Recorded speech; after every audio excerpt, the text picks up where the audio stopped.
मित्रों नमस्कार, मैं हूं करण। मित्रों, आने वाले नव वर्ष की, भारतीय नव वर्ष की आप सभी देशवासियों को ढेर सारी शुभकामनाएं। आइए हम सब जानते हैं ये नव वर्ष क्या है, इसको भारतीय नव वर्ष क्यों कहते हैं। मित्रों, नव वर्ष अलग अलग संप्रदाय में, अलग अलग स्थान पे, अलग अलग समुदाय में लोग अलग अलग प्रकार से अपने अपने संवत मनाते हैं। जैसे कि हिजरी संवत इस्लाम के अनुसार मनाया जाता है 1444वां। अपना ईसा संवत जो है 2023 जो चल रहा है, जो चलन में वर्तमान में अधिक है। इसी प्रकार से जो अपना वास्तविक नववर्ष है वो है अपना यह सृष्टि संवत, जिसका समय पूरा हुआ है 1,96,53,124। इतने वर्ष हो गए अपनी सृष्टि को बने हुए, इतने वर्ष हो गए अपनी मनुष्य की उत्पत्ति के। और यही हमारा वास्तविक, हम सभी मनुष्यों का, केवल भारतीयों का नहीं, केवल हिंदुओं का नहीं, केवल सनातनियों का नहीं, इस सभी मनुष्यों का वास्तविक नववर्ष है। वो बात और है कि इसको मनाने वाले केवल हिंदू लोग हैं, या कहें सनातन धर्मी हैं, या भारतीय हैं। इसलिए इसको भारतीय नववर्ष या हिंदू नववर्ष भी कहा जाता है। पर वास्तव में ये मानव नववर्ष है, मनुष्य उत्पत्ति का ये नववर्ष है। इसलिए मानव उत्पत्ति दिवस के रूप में भी इसको मनाया जा सकता है। मित्रों, जो कथाकथित तमाम सारे नववर्ष हैं, जैसे कि 1 जनवरी,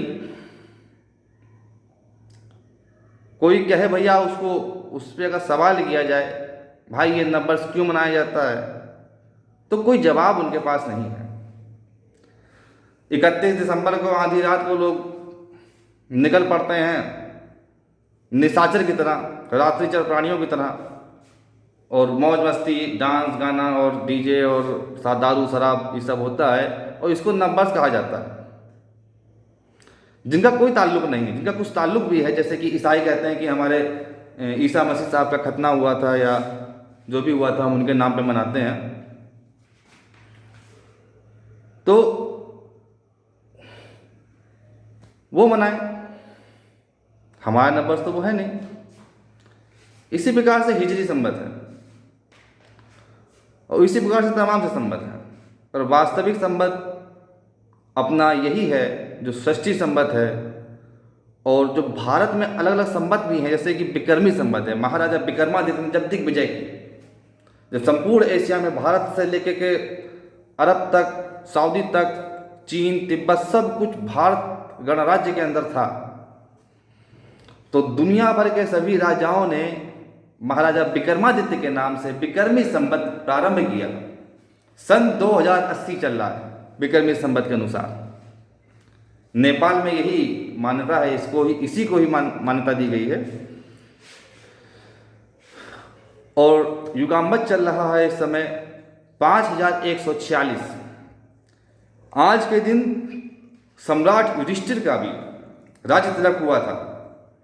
तो उस समय भी दुनिया भर के तमाम से शासकों ने महाराजा युधिष्ठिर के नाम पर संवत शुरू किया था, जिसको युगांबत कहते हैं। 5146वां प्रारंभ होने वाला है इसी दिन से ही प्रारंभ करते हैं, क्योंकि यही दिन मानव की सभ्यता का प्रारंभ का दिन है। इसे लोग भारतीय नववर्ष कहते हैं, हिंदू नववर्ष कहते हैं। इसलिए कहते हैं क्योंकि इसको मनाने वाले यही लोग हैं, हिंदू, सनातन धर्मी या भारतीय, यही लोग इसको वर्तमान में मनाते हैं। पर वास्तव में ये कोई हिंदू नववर्ष या भारतीय नववर्ष नहीं है, ये मानव सभ्यता का नववर्ष है, मनुष्य की उत्पत्ति का नववर्ष है। इसी दिन सृष्टि प्रारंभ हुई। अच्छा, आजकल तो साइंस और टेक्नोलॉजी का ज़माना है। वैज्ञानिक भी इस बात को मानते हैं, साइंटिस्ट भी इस बात को मानते हैं कि 2 अरब वर्ष पहले मनुष्य की उत्पत्ति हुई थी। और हमारा वेद भी यही बताता है, हमारे धर्मशास्त्र भी यही बताते हैं कि 1,98,08,53,124 वर्ष पूर्व मनुष्य की उत्पत्ति हुई। और आज वो दिन है सेलिब्रेशन का, तो नववर्ष के तौर पे इसको प्रारंभिक यज्ञ मनाया जाता है। हम सभी यज्ञ करके इस नववर्ष को मनाते हैं, सभी लोग यज्ञ करके मनाएं इस नववर्ष को। और बहुत ज़रूरी भी है। सबसे बड़ी बात, मेरे कह देने मात्र से या किसी भी सनातन धर्मी के कह देने मात्र से ये नहीं सिद्ध होता है कि नववर्ष है। जैसे कि अन्य संप्रदाय के लोग अपना नववर्ष सिद्ध नहीं कर पाते हैं कि भाई 2023 चल रहा है, ठीक है भैया, ईसा मसीह के नाम पे है, ठीक है भैया, पर क्यों है, उससे पहले क्या था, उन्हें नहीं पता, ईसाइयों को नहीं पता। 1444वां हिजरी संवत चल रहा है, उससे पहले आप क्या मनाते थे, क्यों मनाते थे, क्यों बदल दिया भाई, मुसलमानों को नहीं पता, पर हमको पता है, क्योंकि ये नववर्ष हम क्यों मनाते हैं। सभी लोग जानते हैं, साइंस भी मानती है और अपने वेद शास्त्रों में भी इस बात की पुष्टि होती है कि मनुष्य की उत्पत्ति भूमि से हुई, स्वतः उत्पन्न हुआ, भूगर्भ से, भूमि से। इसीलिए हम इसको माता भी कहते हैं, भूमि माता, भारत माता। इस भूमि से मनुष्य की उत्पत्ति हुई, इस मिट्टी से मनुष्य की उत्पत्ति हुई। और जब उत्पत्ति हुई मनुष्य की, तो किस मौसम में हुई होगी? जनवरी फरवरी में, दिसंबर जनवरी में कपकपाती ठंड पड़ रही होती है, सावन भादों में जिस समय भयंकर बरसात हो रही होती है, या जेठ वैशाख में जिस समय भयंकर गर्मी पड़ रही होती है। नहीं, मनुष्य की उत्पत्ति का समय यही समय है, चैत का महीना, अंग्रेजी कैलेंडर के हिसाब से मार्च का महीना, जिस समय में मौसम एकदम अनुकूल है, मनुष्य के रहने के बिल्कुल अनुकूल है मौसम। क्योंकि जब मनुष्य की उत्पत्ति हुई तो उसके भाई रहने का जरिया था नहीं, भोजन की व्यवस्था थी नहीं सही से, कपड़ों की व्यवस्था थी नहीं, तो इस मौसम में सबसे अनुकूल परिस्थितियों में मनुष्य की उत्पत्ति हुई, परमात्मा की दया से हुई, और मनुष्य ने विकास किया और अपने जीवन को आगे बढ़ाया। जो दूसरे मजहब संप्रदाय हैं, जैसे कि ईसाई मत है, ईसाई मत के अनुसार 6020 साल पुरानी ये दुनिया है। इस्लाम की बात करें तो इस्लाम के मत के अनुसार 6500 वर्ष पुरानी ये संसार है। पर हमारा सनातन संस्कृति के अनुसार, वैदिक धर्म के अनुसार 2 अरब साल पुरानी ये दुनिया है, मनुष्य की उत्पत्ति है। अब लोग सवाल करते हैं कि आप ये गणना कैसे कर दिया, इसकी कोई प्रमाण है, इसका कोई, तो इसका प्रमाण भी मैं प्रस्तुत करना चाहता हूँ। सनातन धर्म में प्रतिदिन यज्ञ करने की बात बताई जाती है।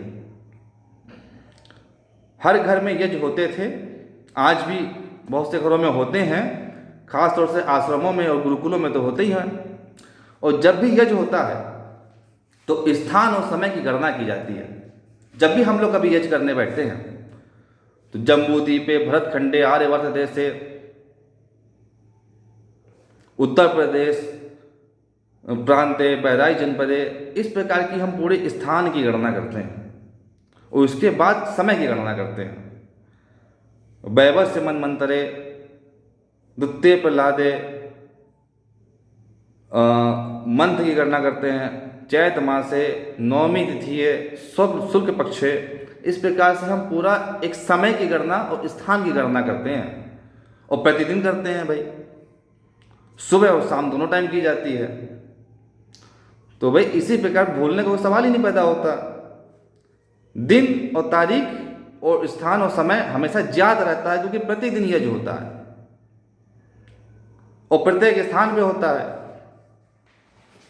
दूसरी बात, जब यज्ञ किया, समय की गणना हुई, स्थान की गणना हुई, तो इसी प्रकार से वो जानकारी बनी रहती है। दूसरी बात, सबसे वैज्ञानिक कैलेंडर अपना ये सनातन धर्म का वैदिक कैलेंडर ही है, जिसको हम लोग करोड़ों वर्षों से इस्तेमाल करते आ रहे हैं। और इसकी सबसे बड़ी वैज्ञानिकता ये है कि इसके लिए आपको कागज कलम, पेन, स्याही और मोबाइल की आवश्यकता ही नहीं है, क्योंकि ये हमारे नंबर, जैसे कि आप अंग्रेजी नंबर से अंग्रेजी कैलेंडर आप यूज़ करते हैं तो उसको आपको देखना पड़ता है मोबाइल में कि हाँ कौन सा दिन है, कौन सा तारीख है, या आप कैलेंडर में देखेंगे या आप किसी से पूछेंगे, पता करेंगे। यदि आप किसी ऐसे स्थान पे हैं, किसी द्वीप पर हैं, पहाड़ों पर हैं, बर्फीली जगहों पे, जहाँ पे संसाधनों की बहुत कमी है, आप जान नहीं सकते हैं कि आज कौन सी तारीख है बिना किसी के बताए, बिना कहीं देखे पढ़े।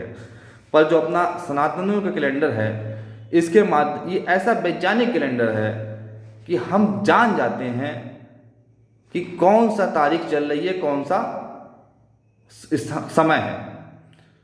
क्योंकि हम चंद्रमा को जब देखते हैं कि अमावस, आज रात में चंद्रमा नहीं निकला, अमावस है, यानी कि अगला महीना शुरू हो गया।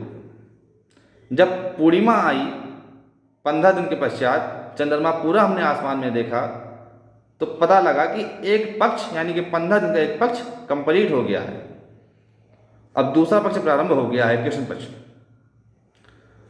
इस प्रकार से जब 12 माह बीते, ठंडक ऋतु खत्म हुई, तो हम स्वतः जान गए कि नववर्ष आ गया।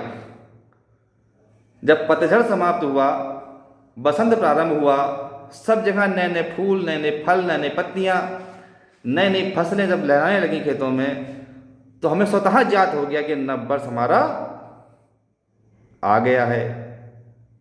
एक पूर्ण वैज्ञानिक है। हम कहीं भी हैं, किसी भी स्थान पर हैं, हम अपनी गणना, समय की गणना, आधुनिक से आधुनिक, इससे आधुनिक तक कहीं नहीं हो सकती। हम कर सकते हैं, अपनी गणना कर सकते हैं, अपनी चीज़ों को जान सकते हैं, समझ सकते हैं। इसलिए हम अपने इस नववर्ष को धूमधाम से मनाएं, यज्ञ के माध्यम से, पवित्रता के माध्यम से, सूर्य उदय के समय से इस नववर्ष को मनाएं, यज्ञ करके मनाएं, हवन करके मनाएं, और अपनी सनातन संस्कृति का झंडा बुलंद करें। जाने, धर्म को जाने, वेदों को जाने, वेदों की ओर वापस लौटें, और इस संसार को पुनः कुर्वन्तो विश्वार्यम, जैसा कि वेदों में बताया गया है, अपने श्रेष्ठ कर्मों से संसार को आर्य, यानी कि श्रेष्ठ बनाना है। इस परिकल्पना को आगे बढ़ाएं, क्योंकि संसार में शांति स्थापित करने के लिए सनातन धर्म का आगे आना और सही रूप से आगे आना बेहद आवश्यक है। क्योंकि सभी धर्म अपने अपने, सभी मत, मजहब, संप्रदाय अपने अपने मजहब की बात करते हैं। केवल मात्र सनातन वैदिक धर्म ऐसा है जो मनुर्भव की बात करता है, यानी कि मनुष्य बनों की बात करता है,